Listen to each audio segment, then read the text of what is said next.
My dear students, welcome to Advait education. मैं दीपाली पांडे आप सभी का स्वागत करती हूँ अद्वैत एजुकेशन पर। माय डियर स्टूडेंट्स, आज हम यहाँ पर डील करने वाले हैं एसएससी जेईई के 2018 का सेट 11 यानी कि सेट 11 में 2018 में साइंस के जो भी सवाल पूछे गए थे जनरल साइंस के, वो आज हम यहाँ पर सारे क्वेश्चन डील करने वाले हैं। क्या? तो बढ़िया तरीके से वीडियो को देखना है, लास्ट तक देखना है ताकि कोई भी क्वेश्चन मिस नहीं हो। देखेंगे किस तरीके के साइंस के सवाल हैं यार, है ना। बहुत ज्यादा टफ नहीं है, बहुत इजी नहीं है, एक क्विक रिवीजन की नीड है। बस आप एक बार देखेंगे और नेक्स्ट टाइम आपसे क्वेश्चन जरूर बनेगा, गारंटी है। क्या? चलिए तो देखने वाले हैं। आज हम पहले क्वेश्चन से शुरुआत करेंगे। आज का पैटर्न थोड़ा अलग होगा। क्वेश्चन आपको स्क्रीन पर दिखेगा और मैं मोबाइल से देख लूंगी। क्लियर? एंड बढ़िया तरीके से हम सिर्फ और सिर्फ बोर्ड पर क्वेश्चन का सॉल्यूशन करने वाले हैं। चलिए तो पहला क्वेश्चन आपके बोर्ड पर आ गया होगा, आपकी स्क्रीन पर दिख रहा होगा। फर्स्ट क्वेश्चन है, which of the following is a binary number, यानी कि चार ऑप्शन दिए गए हैं। ऑप्शन मैंने नहीं लिखे हैं, आप स्क्रीन पर देख सकते हैं। आपको क्वेश्चन दिख रहा होगा कि which of the following is a binary number. चार ऑप्शन है। यदि आप इलेक्ट्रिकल के स्टूडेंट हो, एसएससी जेईई में इलेक्ट्रॉनिक्स की उतनी वैकेंसी नहीं होती, लेकिन फिर भी इलेक्ट्रॉनिक्स वालों ने भरा है। इलेक्ट्रिकल या इलेक्ट्रॉनिक्स वाले हैं तो ये सवाल बिल्कुल चुटकी में कर लेंगे। लेकिन यदि आप सिविल मैकेनिकल के हैं तो अगेन मैं कहना चाहूंगी आपको फ्लैशबैक में जाना पड़ेगा फिजिक्स में 12th की।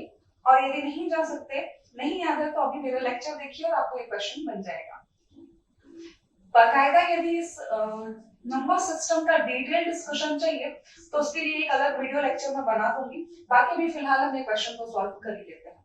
पहला सवाल आपकी स्क्रीन पर है, which of the following is a binary number, जिसमें से पहला ऑप्शन आप देख पा रहे हैं कि 100101 है, दूसरा ऑप्शन है 2341, अगला है 101C, अगला है 5F6034। क्लियर? चार ऑप्शन दिए। एक बात बताइए, ध्यान दीजिएगा, पहले समझाऊंगी। चार ऑप्शन है, चार तरह के अपने पास नंबर होते हैं, binary, decimal, octal and hexadecimal. Clear? जो बाइनरी नंबर होता है, पहले समझना बेस। क्लियर? फिर उसके बाद आप समझोगे कि पहचानोगे कैसे कि उसमें क्या क्या नंबर्स होने वाले हैं। बाइनरी का हमेशा बेस होता है 2। क्लियर? डेसिमल का हमेशा बेस होता है 10, ऑक्टल का बेस हमेशा होता है 8, हेक्साडेसिमल का बेस होता है 16। क्लियर हुआ? ये ध्यान रखना होगा। नेक्स्ट बात आती है, यदि कोई नंबर बाइनरी है, यदि कोई नंबर बाइनरी है तो कैसे, हाउ कुड यू आइडेंटिफाई। तो यदि कोई नंबर बाइनरी है तो हमेशा हमेशा वो किस फॉर्म में होगा, 0 या कि 1 के फॉर्म में होगा। किस फॉर्म में होगा? या कि 0 या कि 1। बाइनरी डिजिट दो ही है, क्या? 0 एंड 1। यदि कोई नंबर डेसिमल है तो आप कैसे पहचानेंगे? वो है 0 से लेकर के 9 तक के डिजिट के बीच में होगा, लाइक 902, 904, 503, कुछ भी। क्या?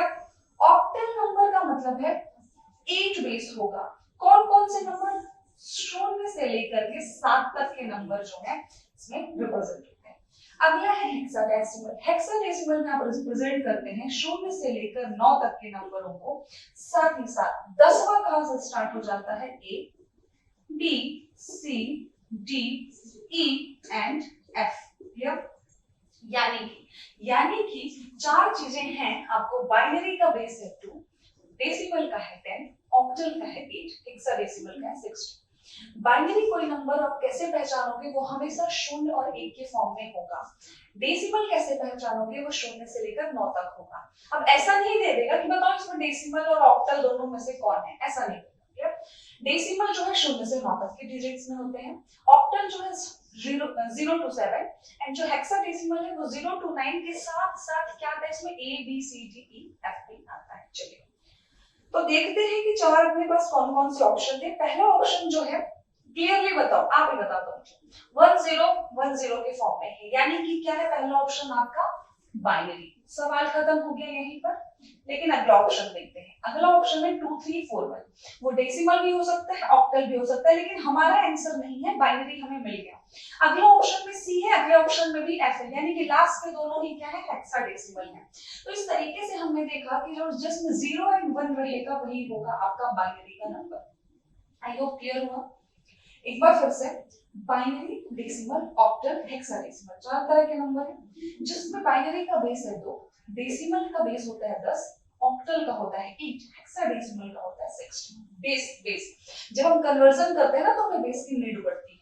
ये सब आपको डिटेल डिस्कशन मिलेगा नंबर सिस्टम की क्लास में। बाइनरी का बेस होता है 2। बाइनरी नंबर पहचानने की क्या टेक्निक है, आप तभी पहचानेंगे सिर्फ और सिर्फ वो होगा 0 और 1 के फॉर्म में। जैसे कि आपका पहला ऑप्शन दिया है 100101, यानी कि जो आपका फर्स्ट ऑप्शन है वो है बाइनरी नंबर। यदि आपको डेसिमल पहचानना है तो 0 से लेके 9 तक की कोई भी डिजिट हो सकती है।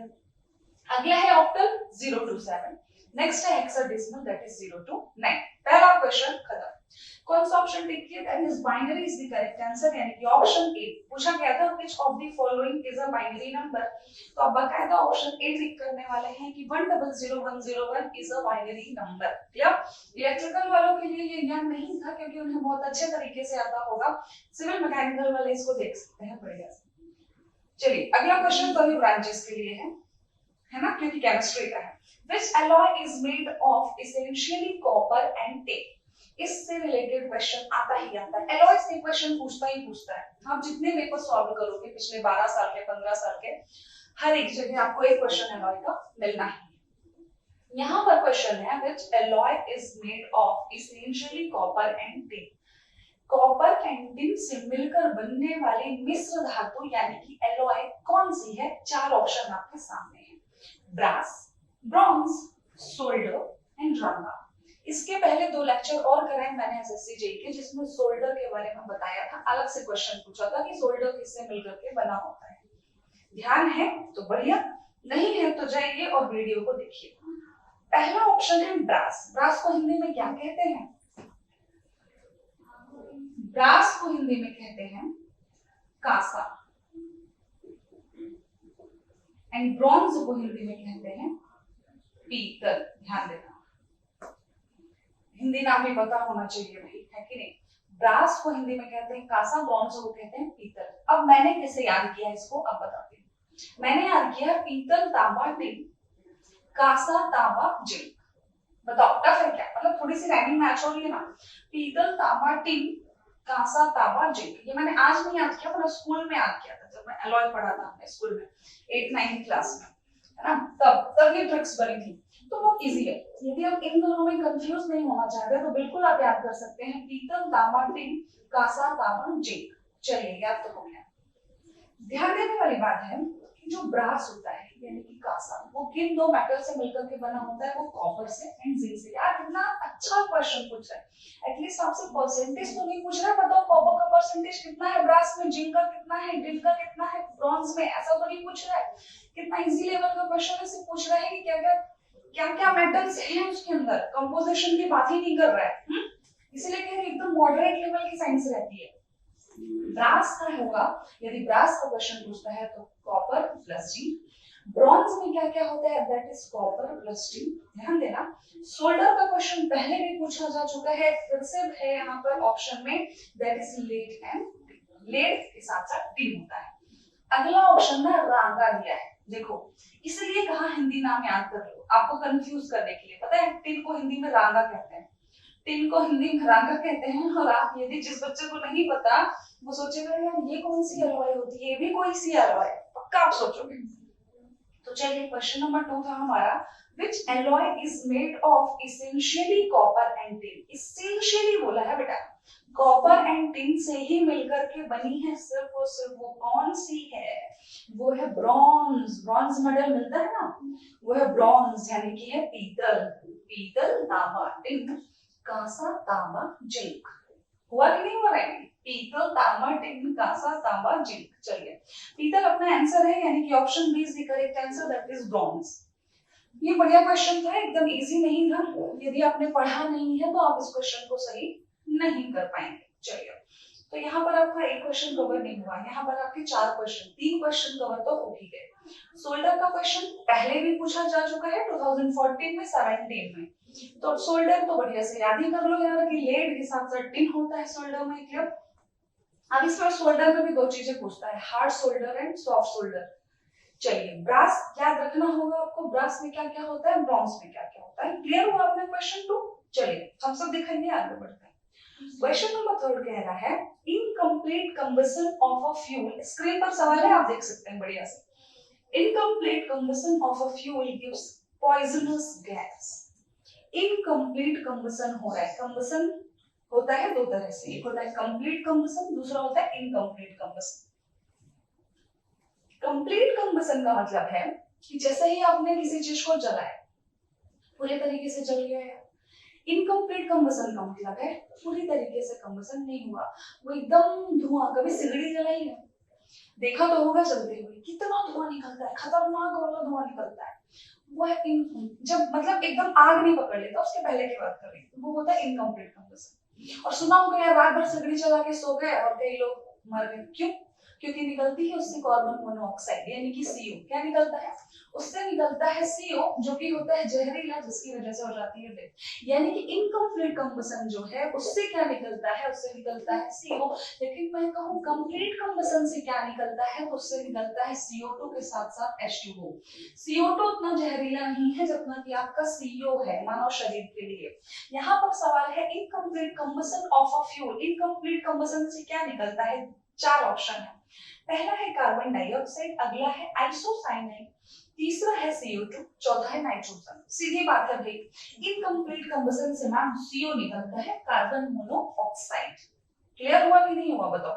हुआ ना? सिगड़ी का एग्जांपल दिया है बढ़िया तरीके से। Option c is the correct answer.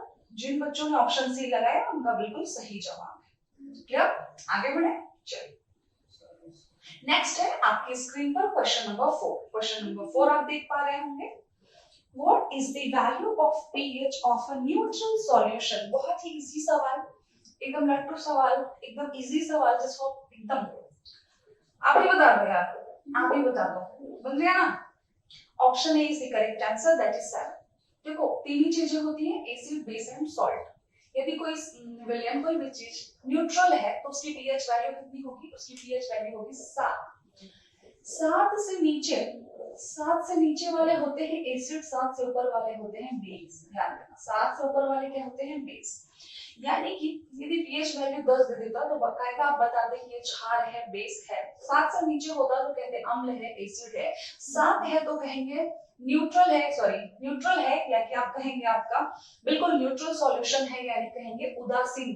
क्या? चलिए, तो 7 जो वैल्यू होती है, what is the value of pH, what is the pH value of a neutral solution? That is option is 7। क्या? चलो अगला क्वेश्चन कह रहा है, क्वेश्चन नंबर 5 आपके सामने है आपकी स्क्रीन पर। Which base is generally found in soaps? साबुन जो आप यूज करते हैं सोप, उसमें कह रहा है कौन सा क्षार पाया जाता है? Which base? बेस की बात हो रही है। 4 ऑप्शन आपके सामने हैं।